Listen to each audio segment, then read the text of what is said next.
We have two individuals with us today. We have Chad Willems, we have Chad Willems, and John Decarlo. Chad and John are both of the group, Summit Group, and they are the organization that Sheriff Joe uses for his campaigns and have for several, if not all, of the campaigns. So I'm turning the meeting over to them. They will be providing the day-to-day direction and coordination with all of you. And I hope that once you hear what they want to have done, that you reach out to friends and family and have them come on board also. So on that note, Chad, it's your meeting. Thank you very much. Thank you, AJ. Appreciate it. Appreciate it. Thank you guys for being here. This is the real deal here. A lot of people don't think that this recall is for real. They think it's a joke. They think it's a political ploy. Even the media has largely sort of ignored it because they just don't believe it. Talking to reporters around town, they just kind of, scoff at it because they just think it's this is just political games. This is deadly serious. This is totally serious. If our opposition, if Perez and his group get the money that they need for these signatures, they're going to have a candidate on that ballot. Speak up, Chad. They're going to have a candidate on that ballot, and Joe Arpaio goes away. Our opponents are, they're obviously the bad guys in my opinion, but they're smart, and they've done the math, and they figured it out with Russell Pierce. The county is no longer, over 50% Republican, and we enjoy this large margin that we used to have. It's almost a third and a third and a third now, Republican, Democrat, Independent. And they've done the math, and they know they get they'll run a Republican against Arpaio. They'll turn out all Democrats and leftists against Arpaio, and they'll peel off that 15 to 20% of Republican voters. It's game over. No, they know that in a non-general election, all the voters are not going to show up. But that's exactly right. If they get their people to the polls, they win. Right. Yeah. It's the it's the exact opposite. People aren't going to be paying attention because they're not used to voting. In November of last year. So the process is, and I know I'm going to be telling you guys some information you probably already know. They need about 350,000, give or take, valid signatures. We know that the signature company's under contract for 500,000 signatures. They're going to need 500,000 signatures at least to qualify because of that invalid signatures and everything else. They're paying $2 a signature right now. They're going door to door. You've probably seen them out of libraries and shopping centers and at the schools, Trader Joe's, where have you. That's legal to do that? Yeah. You pay $2 a signature? They're actually paying $175 if you get them at like a store, but if you go door to door, they pay an extra quarter because they know there's going to be from all of us. They know there's going to be registered voters. So I'm going to take questions here in a bit. So it's not a question. I was just going to say you add that they're also at the local colleges. Yeah. They're being allowed to go on to the college and solicit the young people there. And some of these young people we have to consider weren't of age to vote when Sheriff had this last election, and now they're of age, and they're just too young to know, and they are soliciting them as well. Yeah. Let him talk. So the dynamic is this: you have people here in town who collect signatures for a living. This is what they do. They're not exactly climbing the corporate ladder of America. They collect signatures. Some of them do very well. Some of them do just what they got to do every day to make their living expenses, and they go do whatever they're going to do with their money. There's at least, that we know of, about 50 to 60 folks from out of state who have come to work on this. That's now legal in the state of Arizona. They have to register with the Secretary of State. We've got about 50 to 60 that have registered on the Secretary of State's website. There are a lot more people here who have not yet filed their paperwork or are working under a different name or collect signatures but have somebody else sign their paperwork because they're felons, and therefore you're not allowed to collect signatures. Any signature you would collect would be invalid, but they go out and collect it, get the money, they pay somebody to sign the back of the forms. There's basically two different ways to stop a ballot initiative drive, whether it's a referendum, statewide initiative, or whatever. One is you go out and hire all the different circulators to work for you instead of working for the other side. In a situation like this, there's simply too many people out there. It's not workable, and they're going to have plenty of people coming in from out of state or anywhere to work on this thing. The second way you stop it is quite simple.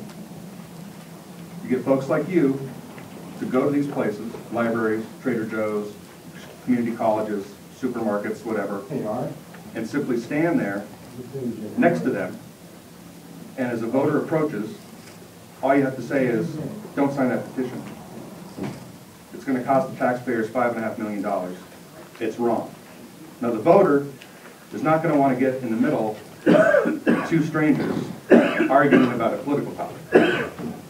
And you simply drive them away. If they're going to the grocery store to get a carton of milk, they're not going to want to engage two people they don't know that are diametrically opposed to an issue. They just want to get their friggin' milk and go home. It's very effective. I've done this before on other issues. I've done this before on stopping candidates from getting on the ballot. It's totally legal. It's totally ethical. It's within your rights. It's within your First Amendment rights. We're not asking you to, I want to make this very clear, we do not want any physical contact with any of the circulators. We don't want you to come between the circulator and the voter. All you got to do is stand there with a sign like that that says stop, do not sign. And we have flyers, and if people say why not, it spells it out.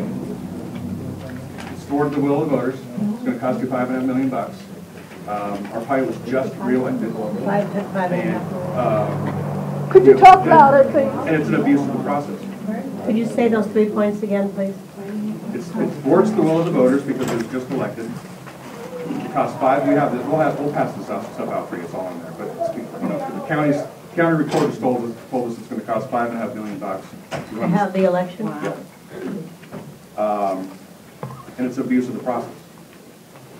And they're from California. Most of the out-of-state circulators are from California. That will turn a lot of people away right there. Right. Most of their money, as a former Californian myself, I couldn't agree with you. Recovering California, I should say. We're never going to stop every single signature that's going to be collected. But the main point here is to slow them down enough. Because in signature drives like this, if you don't have momentum, you start losing people who are working on it. Because they really don't care. They're from California, but they probably don't even know who Joe Arpaio is. They just are here they're just here making money. If they're not making money, they're going back to California. Or they're going to go off to Maryland or Texas where they have some other statewide initiatives that are being run. Is this your only effort? Currently, this is our effort. What is your next effort?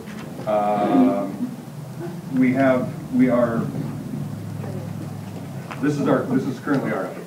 We're working on some other things legislatively. Because I don't think this is enough. I don't think this is positive. This is negative, and I'd like to see something positive. Okay. Well, here's where I was going with it. Signature get it's a lot of work. I mean, they've got to get 500,000 signatures in the next 12 weeks, right? In 12 weeks. They don't have the money right now to pay for all those signatures. Okay. So they have to go back to their funders, unions, all this money is going to be coming from out of state. They have to go back to them and show progress. So if they are not hitting milestones every week, 30,000 signatures a week, 40,000 signatures a week, people aren't going to just keep pouring money into the effort. Once you dry the money up, the signatures go away. Because this is all they're all being paid for. There's a volunteer effort, sure. It's all being paid for. I'm not saying that if everybody in this room went out and covered a library today or tomorrow or for the next 10 weeks, that we're going to totally stop it completely in its tracks. But if you slow it down and you turn those voters away, signing the petition. That slows up their progress, slows up their money, and once the money's slowing down, people transfer. It's done. I know it doesn't sound like the best defensive, but I'm telling you, after doing this as long as I've been doing this, signature gatherers are inherently lazy people. They're going to make enough money per day to go buy the booze and dope or whatever they're going to do for the rest of the day, start all over tomorrow. If you are standing next to them at a library and they're relying on shooting fish in a barrel because people sign anything, right? The voters sign, they don't read anything, they just go sign whatever you got in front of you. If they're sitting there shooting fish in a barrel because they're standing out in front of a library and they have a constant flow of traffic coming, and they're making $1.75, $2 a signature, they're making probably $20 an hour. If someone's standing there next to them, the sign says, "Don't sign that petition," and you're friendly and you got a smile on your face, it's a bad idea. I wouldn't sign that if I were you. If they're not making money, they're gone. They're going to spend their time driving around town looking for another place. They fight over where their territory is. I mean, this is pure market forces here. They will fight over where they're going to be. They're going to nickel and dime each other to death. But if we are slowing them down at those public places, they're not going to go walk neighborhoods. Volunteers are out there walking neighborhoods because they're dedicated. Guys who want to make money, they're not going to walk a neighborhood. It's too much work. They sit on their ass in front of a library or grocery store, and like the gal I saw down on Rural and Broadway, drunk, sitting on the curb, had a petition. She collected about 8 signatures that day. She told me it's $16. I signed it. $18. Chad? You know. So she's got it. If you disturb what they're doing and how they're making their money, these people will go somewhere else or they'll go back home. Again, I'm not saying that this is all we're doing. I'm telling you, this is what, as a grassroots party, as organized as we can be to do this, this is what we got to do. There's a legal front going on. There's some legislation going on. There, some of our good friends at the legislature are working on some things. Russell's working on some things for us in that capacity. But to slow up their progress, to slow up their momentum, you dry up their money, and they're going to go away. And I'm not asking people here to spend 8 hours at the library. I'm not asking you to spend 4 hours. I'm asking you to go down to the locations that we have in your neighborhood, stand around. It probably will take you half an hour to an hour. Because once they know that they got a blocker there, they're gone. And I'm going to tell you this. If you engage with these people and they're rude or they're nasty to you, you have every right to go tell the manager or the owner of that business or the librarian that they were rude and you didn't appreciate it and they were confrontational. They will then kick them out for you. Yep, they may kick them out for the day. They may kick them out for the week. They'll kick them out. Here's the unique nature of these recall elections. This is not like a regular campaign. Okay, this is not going to be flashy TV ads, really beautiful looking mailers in your mailbox talking, espousing the virtues of Sheriff Joe in the office and what he's done. Okay, this is total guerrilla warfare. The other side knows that they don't have public opinion. Crying out loud, there's a public opinion came out of this recall, which blew me away. And Lori Ross.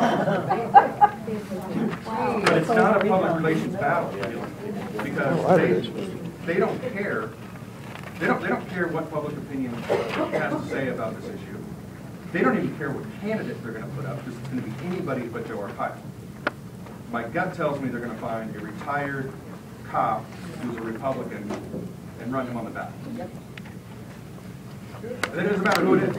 Someone with a clean background, doesn't matter. Joe Smith, John Smith, for sure. Want to give a contact number? It's on there. Yeah. So the way this thing works is they're going to go out there, they're going to collect their 350,000 ballot signatures. They trigger an election, and then it's just all based on turnout. We saw what they did in last year's election. That's why we don't have a Congressman Parker, we have a Congressman Sinema. They collect ballots door to door, they fill them out for people, they stack them up, and they drop them off in the polling place. So it's not, letters to the editor help, absolutely, please do that. I mean, the more people need to hear about it, because people don't know about it.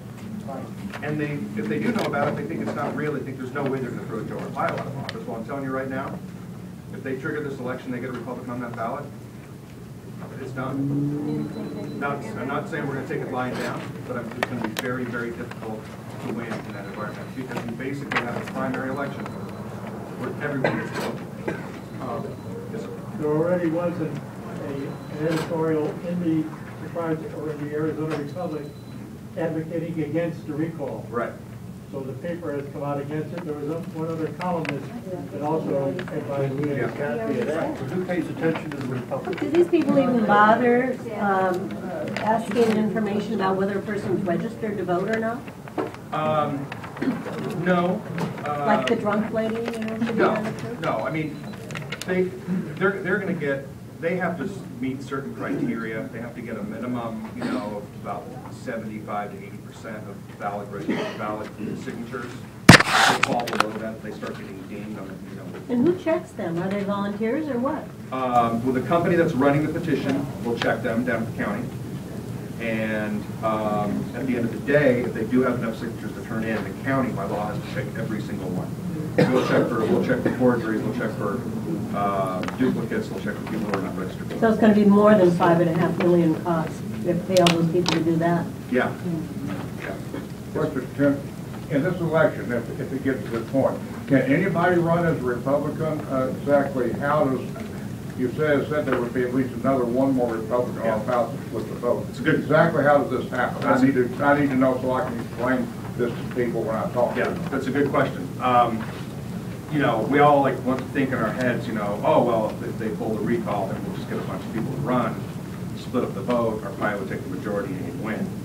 No, because under the rules, someone running for, in a recall election for a countywide office, they need about 30,000 signatures to run, regardless of party. And the window to do that is about 30 days.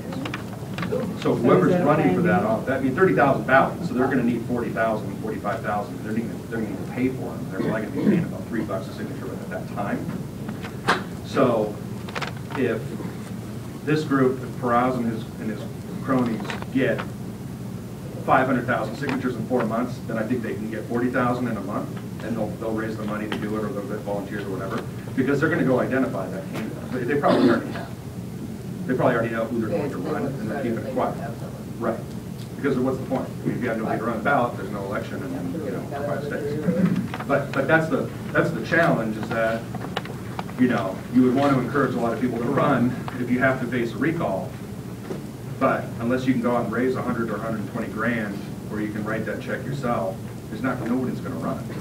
No real Republican's going to run because they would support the sheriff. The Democrat's not going to run because they know that, you know, through the math that they would probably lose if who wants to go forward. So they're going to go find somebody, adopt that candidate, raise the money for them, and go get the signatures for them. In other words, it could be 2 Republicans and the sheriff and a Republican. That's what they're going to do. That's what they're going to do. Is put it Yeah, because to have a Democrat doesn't make any sense. So there may not be a Democrat on the ballot. No, so it's going to be like a primary election, 2 Republicans running. That's what they did. Right. That's what they did to Russell here. But he wasn't really. They won't allow. Yeah. Right. First of all, thank everyone for being here, and I'd like to encourage you all to participate in this block. On the way in, I got a call from Senator Steve Smith, who's now a representative. He's got a bill, jot this number down, 2282. 2282. Okay. It deals with recall elections. Yay. Okay? It is currently being held up in the Rules Committee of the House. That's a gentleman by the name of Robeson. Okay, it's being held by Robeson. Okay, we must blast that out of there and get it on Tobin's desk so that he can spread, it's in the House. That is incredibly important, because HB. What that will do is it will make recall elections partisan. which means you have to go through a primary. If that happens, this totally takes the wind out of their sails. Because the Constitution, as I understand it, But it's not going to affect this effort. no, Well, it may, It's not for a long gonna- time, it may be able to affect this record as an emergency bill, but that's a different story. Okay, well, It's HB 2282. right. okay. Can we get signatures for that when we're holding these signs? No, you don't get signatures. Because how Let's, long? hold on. Let's turn this meeting back over to Chad, okay? Yeah. Let's let him do it. Yeah, no. Ron's point is valid, and if you have the time to call Bob Robson and say, look, just get this bill out of committee, because it is important, depending on when it passes, it may or may not affect this recall. Keep in mind, guys, this is not necessarily about just the sheriff, okay? Because remember how we used to raise money as a party off guys like Ted Kennedy and Bill Clinton, and now we do it with Pelosi and Harry Reid? The left raises money off of Joe Arpaio. He is the poster boy. And so this group, this Adios Arpaio, this Promise Arizona, the Citizens for Better Arizona, all these different lovely sounding groups are not necessarily focused specifically on Arpaio, because they're going to use this effort, and they're doing it right now as we speak, registering more voters, registering dreamers, going door to door, getting people to turn in their early ballots, signing them up for permanent early voter status.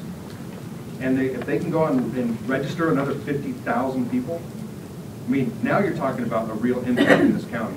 Legislative districts, statewide races, congressional races like we saw with the Parker race. They're using this to raise money because they're looking forward to 2014, 2016, and beyond.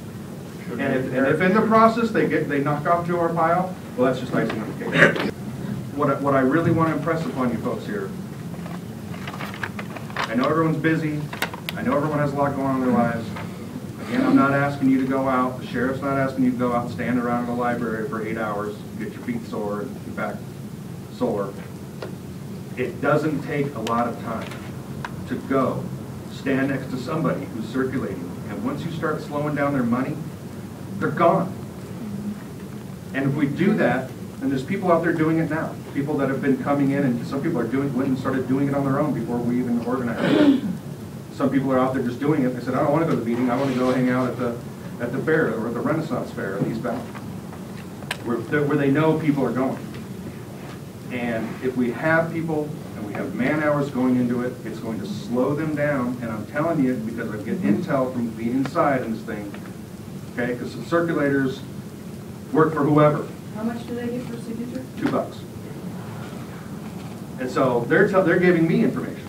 Hey, it was a slow turn-in last night. Wow, there was a lot of people. Or, you know, hey, people are nervous about the money coming in. Yeah. The key thing, too, to keep in mind is that, you know, we're the victim, really.